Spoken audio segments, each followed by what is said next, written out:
माँ तो माँ होती है, रुला देने वाली एक हिंदी कहानी। हेलो माँ, मैं राजू बोल रहा हूँ। कैसी हो माँ?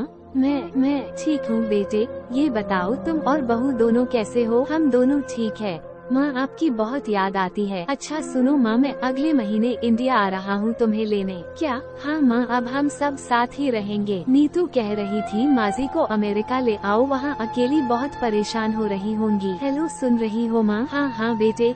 बूढ़ी आंखों से खुशी की अश्रुधारा बह निकली। बेटे और बहू का प्यार नस नस में दौड़ने लगा। जीवन के 70 साल गुजार चुकी सावित्री ने जल्दी से अपने पल्लू से आंसू पोंछे और बेटे से बात करने लगी। पूरे 2 साल बाद बेटा घर आ रहा था। बूढ़ी सावित्री ने मोहल्ले भर में दौड़ दौड़ कर ये खबर सबको सुना दी। सभी खुश थे कि चलो बुढ़ापा चैन से बेटे और बहू के साथ गुजर जाएगा। राजू अकेला आया था। उसने कहा कि माँ, हमें जल्दी ही वापस जाना है, इसलिए जो भी रुपया पैसा किसी से लेना है वो लेकर रख लो, और तब तक मैं किसी प्रॉपर्टी डीलर से मकान की बात करता हूँ। मकान? माँ ने पूछा। हाँ माँ, अब ये मकान बेचना पड़ेगा, वरना कौन इसकी देखभाल करेगा? हम सब तो अब अमेरिका में ही रहेंगे। बूढ़ी आंखों ने मकान के कोने कोने को ऐसे निहारा जैसे किसी अबोध बच्चे को सहला रही हो। आनन फानन और औने पौने दाम में राजू ने मकान बेच दिया। सावित्री देवी ने वो जरूरी सामान समेटा जिससे उनको बहुत ज्यादा लगाव था। राजू टैक्सी मंगवा चुका था। एयरपोर्ट पहुंचकर राजू ने कहा, माँ तुम यहाँ बैठो, मैं अंदर जाकर सामान की जांच और बोर्डिंग और वीजा का काम निपटा लेता हूँ। ठीक है बेटे।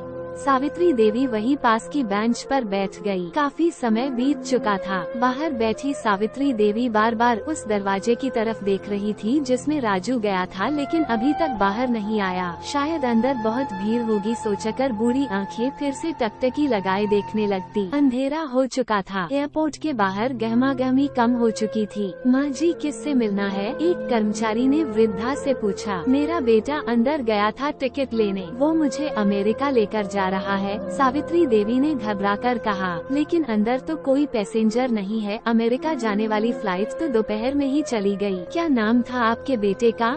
कर्मचारी ने सवाल किया।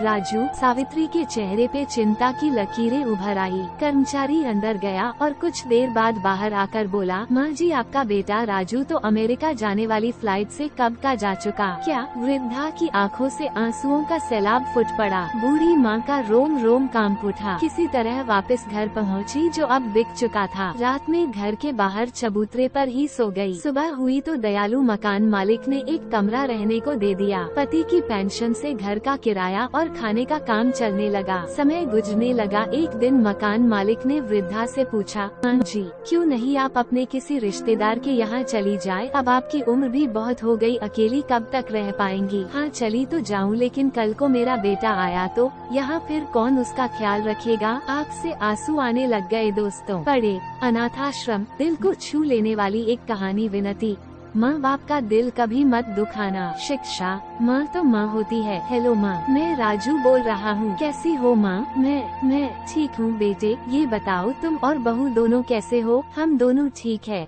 माँ, आपकी बहुत याद आती है। अच्छा सुनो माँ, मैं अगले महीने इंडिया आ रहा हूँ तुम्हें लेने। क्या? हाँ माँ, अब हम सब साथ ही रहेंगे। नीतू कह रही थी माजी को अमेरिका ले आओ, वहाँ अकेली बहुत परेशान हो रही होंगी। हेलो, सुन रही हो माँ? हाँ बेटे। बूढ़ी आंखों से खुशी की अश्रुधारा बह निकली। बेटे और बहू का प्यार नस नस में दौड़ने लगा। जीवन के 70 साल गुजार चुकी सावित्री ने जल्दी से अपने पल्लू से आंसू पोंछे और बेटे से बात करने लगी। पूरे 2 साल बाद बेटा घर आ रहा था। बूढ़ी सावित्री ने मोहल्ले भर में दौड़ दौड़ कर ये खबर सबको सुना दी। सभी खुश थे कि चलो बुढ़ापा चैन से बेटे और बहू के साथ गुजर जाएगा। राजू अकेला आया था। उसने कहा कि माँ, हमें जल्दी ही वापस जाना है, इसलिए जो भी रुपया पैसा किसी से लेना है वो लेकर रख लो, और तब तक मैं किसी प्रॉपर्टी डीलर से मकान की बात करता हूँ। मकान? माँ ने पूछा। हाँ माँ, अब ये मकान बेचना पड़ेगा, वरना कौन इसकी देखभाल करेगा? हम सब तो अब अमेरिका में ही रहेंगे। बूढ़ी आंखों ने मकान के कोने कोने को ऐसे निहारा जैसे किसी अबोध बच्चे को सहला रही हो। आनन फानन और औने पौने दाम में राजू ने मकान बेच दिया। सावित्री देवी ने वो जरूरी सामान समेटा जिससे उनको बहुत ज्यादा लगाव था। राजू टैक्सी मंगवा चुका था। एयरपोर्ट पहुंचकर राजू ने कहा, माँ तुम यहाँ बैठो, मैं अंदर जाकर सामान की जांच और बोर्डिंग और वीजा का काम निपटा लेता हूँ। ठीक है बेटे। सावित्री देवी वहीं पास की बेंच पर बैठ गई। काफी समय बीत चुका था। बाहर बैठी सावित्री देवी बार बार उस दरवाजे की तरफ देख रही थी जिसमें राजू गया था, लेकिन अभी तक बाहर नहीं आया। शायद अंदर बहुत भीड़ होगी सोचकर बूढ़ी आंखें फिर से टकटकी लगाए देखने लगती। अंधेरा हो चुका था। एयरपोर्ट के बाहर गहमागहमी कम हो चुकी थी। माँ जी किससे मिलना है? एक कर्मचारी ने वृद्धा से पूछा। मेरा बेटा अंदर गया था टिकट लेने, वो मुझे अमेरिका लेकर जा रहा है, सावित्री देवी ने घबराकर कहा। लेकिन अंदर तो कोई पैसेंजर नहीं है, अमेरिका जाने वाली फ्लाइट तो दोपहर में ही चली गई। क्या नाम था आपके बेटे का? कर्मचारी ने सवाल किया। राजू। सावित्री के चेहरे पे चिंता की लकीरें उभर आई। कर्मचारी अंदर गया और कुछ देर बाद बाहर आकर बोला, माँ जी आपका बेटा राजू तो अमेरिका जाने वाली फ्लाइट से कब का जा चुका। क्या? वृद्धा की आंखों से आंसुओं का सैलाब फुट पड़ा। बूढ़ी माँ का रोम रोम कांप उठा। किसी तरह वापस घर पहुँची जो अब बिक चुका था। रात में घर के बाहर चबूतरे पर ही सो गई। सुबह हुई तो दयालु मकान मालिक ने एक कमरा रहने को दे दिया। पति की पेंशन से घर का किराया और खाने का काम चलने लगा।